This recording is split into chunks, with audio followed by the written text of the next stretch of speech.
Labour Party moves to enforce Supreme Court verdicts.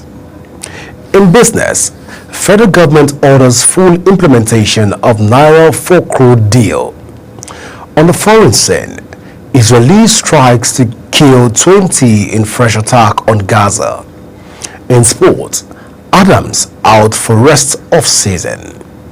Hello and welcome to all our viewers in Nigeria and around the world to News Prime on Global Television, coming to you live from the nation's capital, Abuja. I am Godwin Sunday. A quick reminder that Global Television is on DSTV channel 365 and StarTimes channel 276.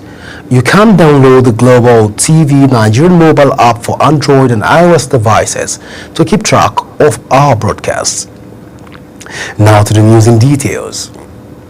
The Nigerian Labour Congress (NLC) has directed its members to mobilize ahead of taking over offices of the Labour Party nationwide following the Supreme Court ruling that sacked Julius Abure as national chairman of the party.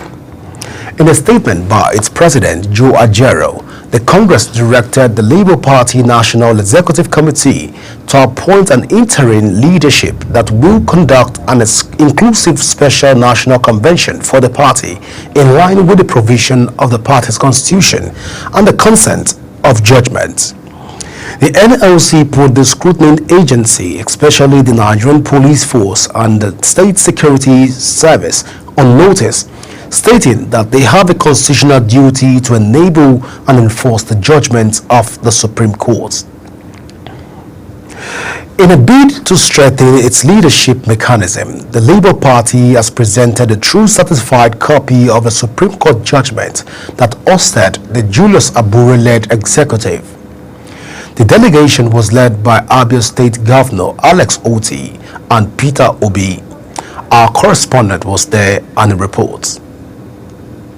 At the meeting, Governor Oti presented court's judgment which affirmed leadership of Senator Esther Usman. He read excerpts from the documents confirming that the Supreme Court's decision upheld Senator Usman's leadership of the Labour Party. A copy of the judgment that was just released not too long ago, signed by Honorable Justice John Okoro Enya. Like I said, it's a 48-page document. From page 47. So by the time you finish listening to this, all the manipulations and the lies would take flight. The three issues submitted for determination, and I'm quoting, are hereby jointly resolved in favor of the appellants. And the appellants are distinguished Senator Esther Nenade Osman and distinguished Senator Darlington Mukocha. Meanwhile, the party's 2023 presidential candidate, Peter Obi, expressed his satisfaction with the court's decision, urging party members to remain fearless and committed to the cause. Do not fear anybody. So, those who feared yesterday had not done it better. Yes. We must speak when things are wrong. Yes. Nigeria is collapsing. Yes, sir. Anybody can say anything. The numbers are clear. The indices are clear. Very clear. More and more people are poorer. If you want, go to your village. The people who are begging now are no longer, there are even people who are that are no longer people who used to feed and are begging. Even in this hotel. Every time I enter this hotel now, I see people who are telling me, Oga, I just came to Abuja, I can't go back. In this hotel. So that shows you, these are where I used to come here. People say, Okay, will you drink? Come and eat. Come and do this. Nobody's offering me anything now. They're asking me to bring something. That shows how bad it is. When you now see somebody without mother telling you, I can't go back. You see, we don't enter anybody. So let us know that things are difficult, things are bad. With the Labour Party now under new leadership, all eyes are on the party's next steps as it prepares for the upcoming elections. Godwin Sunday, reporting for Global TV News.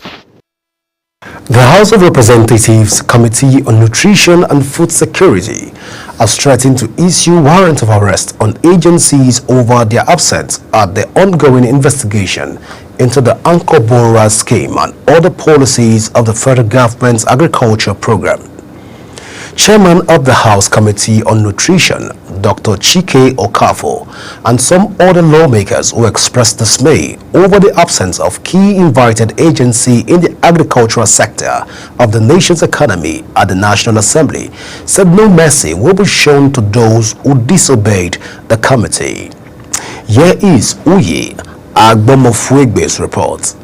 The chairman of the House Committee, Honorable Chike Okafor, listed some of the agencies that were invited and did not honor the House Committee's invitation as Bank of Industry, Nigeria Agricultural Quarantine Service, National Agricultural Land Development Authority, National Agricultural Seed Council, and Nisal Microfinance Bank. The committee chairman, Honorable Okafor, said aside from the managing director of the Bank of Industry, who wrote to the committee to be excused from the investigation as he traveled outside the country, other agencies did not honor the House Committee's invitation and will be made to appear unfailingly before the probe panel.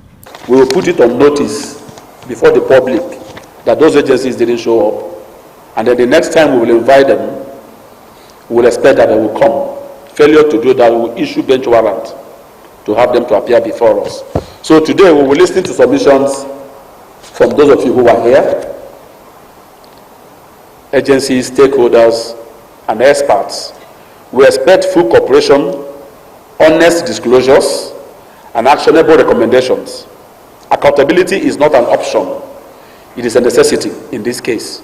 The House Committee had in an opening remarks stated that the investigation is not to spite any organization, rather it is to uncover the truth, identify systemic failures, and ensure that funds budgeted for food security is judiciously used. And our other statutes authorizing and mandating your bank or your institution or your agency in its responsibilities, proof of funds received by you from federal government and other agencies or intervention schemes, name, addresses, and contact persons of relevant donor partners collaborating with you.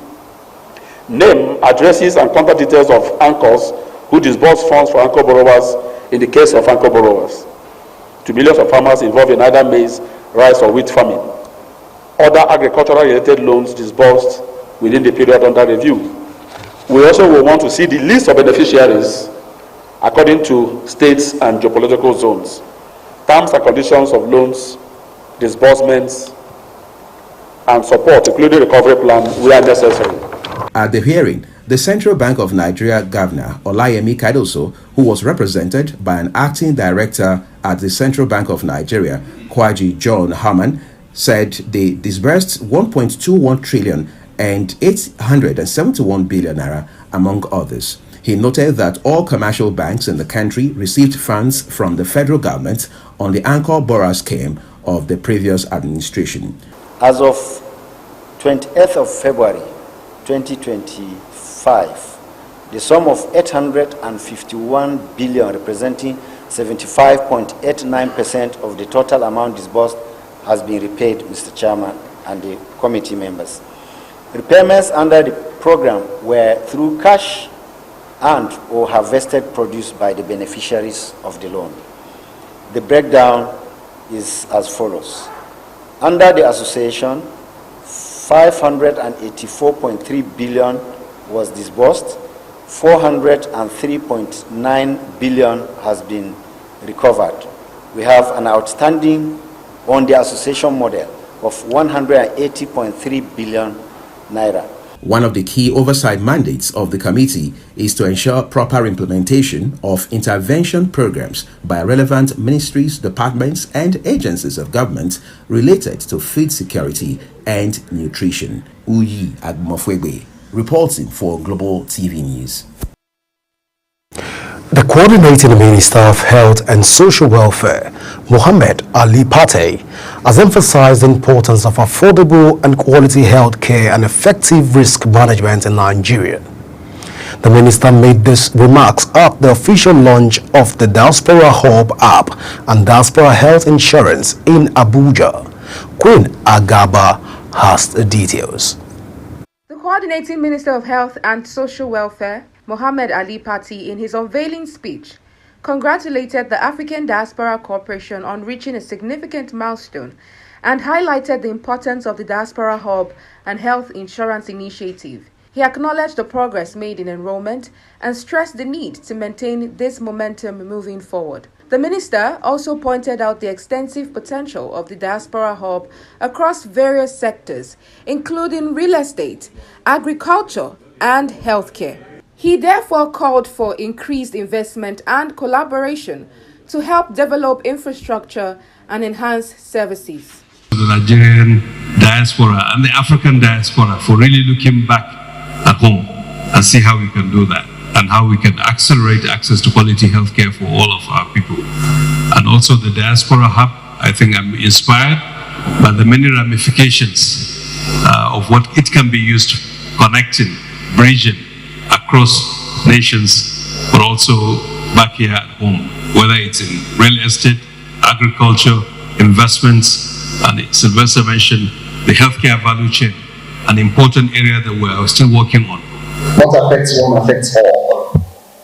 Health insurance is a form of solidarity, and the Diaspora Health Insurance underscores that solidarity, where what used to be known as a black tax. Also, the Chief Executive Officer, Nigerians in Diaspora Commission, Abike Dabiri, who was represented by the Director of Technology Transfer, Investment and Housing, explained that the Diaspora Hub can bridge gaps and strengthen connections between Nigerians abroad and their homeland.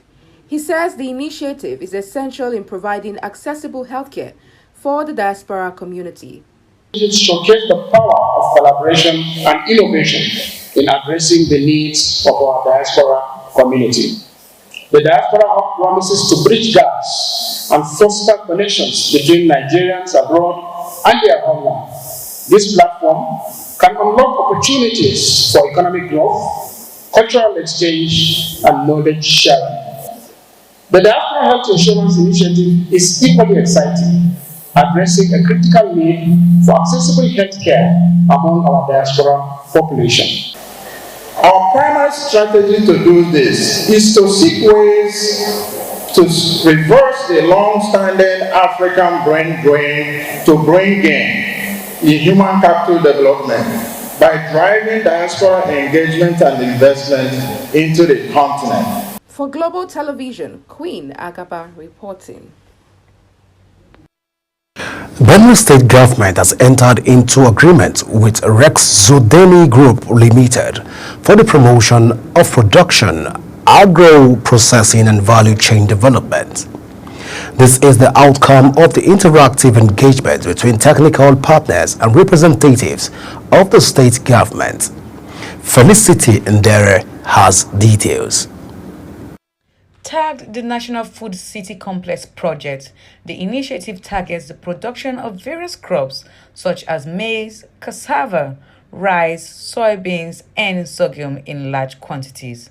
The project, which is to be implemented in Notukpo and Vendaika local government areas, according to investors, is targeting the cultivation of 30,000 hectares of land and construction of factories for processing and value chain addition. Investment is strategically meant to develop and have a cultivation of 30,000 hectares field, develop 30,000 hectares irrigation field capacity, construct and commission 240 tons per day maize milling plant within 12 months, construct and commission 240 tons per day rice milling and bagging plant within 12 months. We need to plan. We need to think forward ahead, not only for Benue, for Nigerian. And if we look at the world today all over, Ukraine and others, it affects For the representatives of the state government, the project is a viable initiative that aligns with the vision of Governor Hyacinth Alia's administration and assured investors of the state government support for the timely implementation of the project.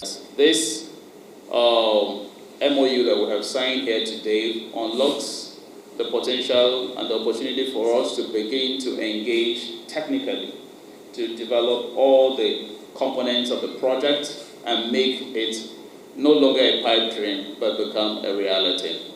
You are going to do it in a very secured environment where the people are very friendly. Will they also secure your properties and whatever the investment you are doing? We expect that this business is going to bring security will be there. It's going to help the business to thrive basically in Benue State and Nigeria at large. As a host community, we are grateful. This is a dream come true for us. According to terms of engagement, the state government is to provide the land and infrastructure, while Rexodena Group Limited will fund and manage the project for 25 years, after which the facilities will be handed back to Benue State government. Breast and cervical cancer remains major health threat to women in Nigeria. Both medical experts say early detection and prevention measures can save lives. In an exclusive interview with Global Television, Imo State correspondent Amarachi Ibe, a general surgeon at the Federal Medical Teaching Hospital Owerri, Dr. Murphy DK, outlined the causes of these cancers and ways to reduce their risk. Her reports. Dr. DK says breast cancer can be influenced by genetic factors, hormonal changes, and lifestyle choices. He urged women to perform regular self-examinations, undergo mammograms, and seek medical attention if they notice lumps, unusual nipple discharge, or change in breast shape. On cervical cancer, Dr. DK highlighted that the primary cause is persistent infection with the human papilloma virus, HPV, a virus transmitted through sexual contact. He advised women to undergo regular pap smear and HPV tests, receive the HPV vaccine, and practice safe sex to lower their risk. Female that is about 20 to 26 years that has that gene has the increased tendency of having breast cancer on both breasts. Yes, it's as worse as that.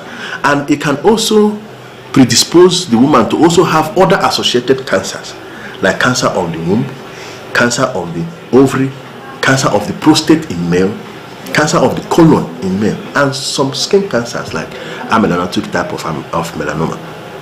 Okay, these are genetic predisposition factors. Dr. DK further emphasized that both cancers can be managed effectively if detected earlier, urging women to prioritize routine health checks and adopt healthy lifestyles. Avoid contraceptives that can increase breast cancer, avoid alcohol consumption, avoid cigarette smoking, and then do more of exercise, and then do self-breast examination and present yourself early, because breast cancer has stages. Stage 1 to stage 4. If it is gotten at stage 1 or stage 2, it can be cured. Breast cancer, emphatically speaking, is curable if it is picked early at stage 1 or stage 2. With breast and cervical cancer ranking among the leading causes of cancer-related deaths in women, experts continue to advocate for increased awareness, regular screening, and preventive measures. In Owerri, Amarachi Ibe, reporting for Global TV News. Religious leaders in Zamfara State have emphasized the importance of enrolling female children in school to acquire both Islamic and Western education. The clerics made this call during a 3-day workshop on the validation of the Life Skills Safe Space Manual held in Gusau, the Zamfara State capital. Kabil Hassan has details. The 3-day workshop was organized by the Adolescent Girls Initiative for Learning and Empowerment. It's a World Bank-supported intervention project. The aim of the workshop was to gather input from stakeholders to refine a manual designed to impact life skills, reproductive health knowledge, and safe space practice to adolescent girls. The goal is to guide them through adolescence and prepare them to face life challenges with confidence. for the, based on all the issues that affect the women and the adolescent, and even the adolescent with disabilities, that is women with disabilities. Not only the women with disabilities, both the adolescent, those that doesn't have the disability, and the adolescent that has a disability. We are here to put our own inputs. At the event, Islamic cleric Aminu Aliyu underscored the critical role of women in their homes. He stressed that without proper education, women may not be able to effectively fulfill their responsibilities as mothers and nurturers. Parents, guardians, and all stakeholders must come together to ensure that women are properly educated. Also speaking at the workshop, the state coordinator of the Adolescent Girls Initiative for Learning and Empowerment Project, Saadatu Abdu Gusau, represented by the Executive Director of Voluntary Aid Initiative, Musa Omar, says, the workshop aimed to refine the Life Skills Safe Space Manual to better serve over 17,000 adolescents girls across 150 selected schools in the state. Annual guide discussions that will be taking place targeting the 17,413 adolescent girls in senior secondary school across 150 secondary schools in Zamfara State. And apart from validating, apart from harmonization, as also coming out with a final copy, we're also using this opportunity to strengthen our collaboration, our partnership with the stakeholders towards achieving the desired objective. The Zamfara State government added that it is in partnership with community and religious leaders, civil society organizations, and development partners in intensifying effort to promote girls' child education and reduce the number of out-of-school children, especially girls. Hassan Kabir reporting for Global TV.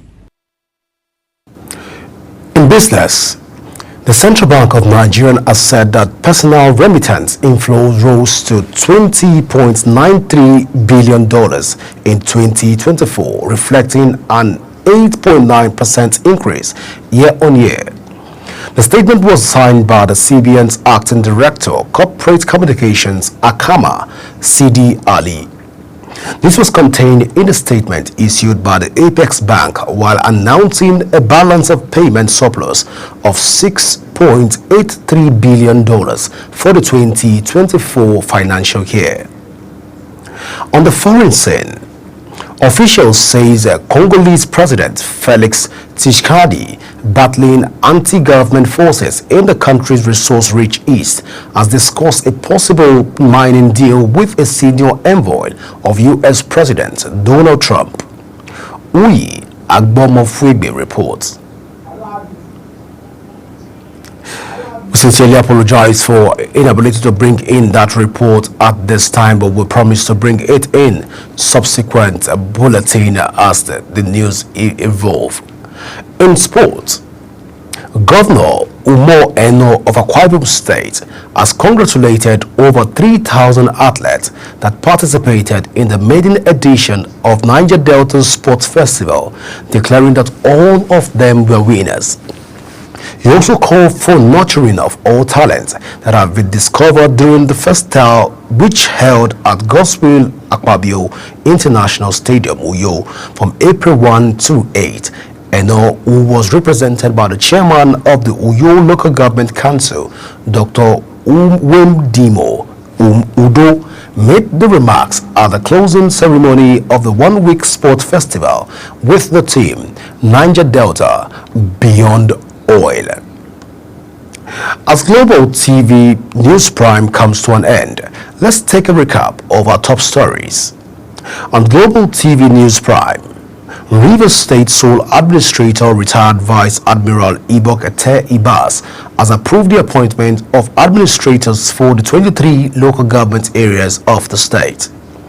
In business, the Federal Executive Council has officially directed the full implementation of the suspended Naira for crude agreement with local refineries. On the foreign scene, Gaza's Civil Defense Agency says An Israeli strike on a residential building in the Suvaya area of Gaza City killed at least 20 people, as the military said they will look into the attacks. In sports, Sevilla striker Akor Adams will miss the rest of the 2024-2025 campaign after suffering a serious thigh injury during the recent 2-1 defeat to Atletico Madrid on Sunday, the football club has confirmed. And that's it on Global TV News Prime. A quick reminder that Global TV is on DSTV channel 365 and StarTimes channel 276. Kindly follow us across all social media platforms now showing on your screen using Global TV NG. You can download the Global TV Nigerian app for Android and iOS devices to keep track of our broadcasts. I am Godwin Sunday. Thank you for watching.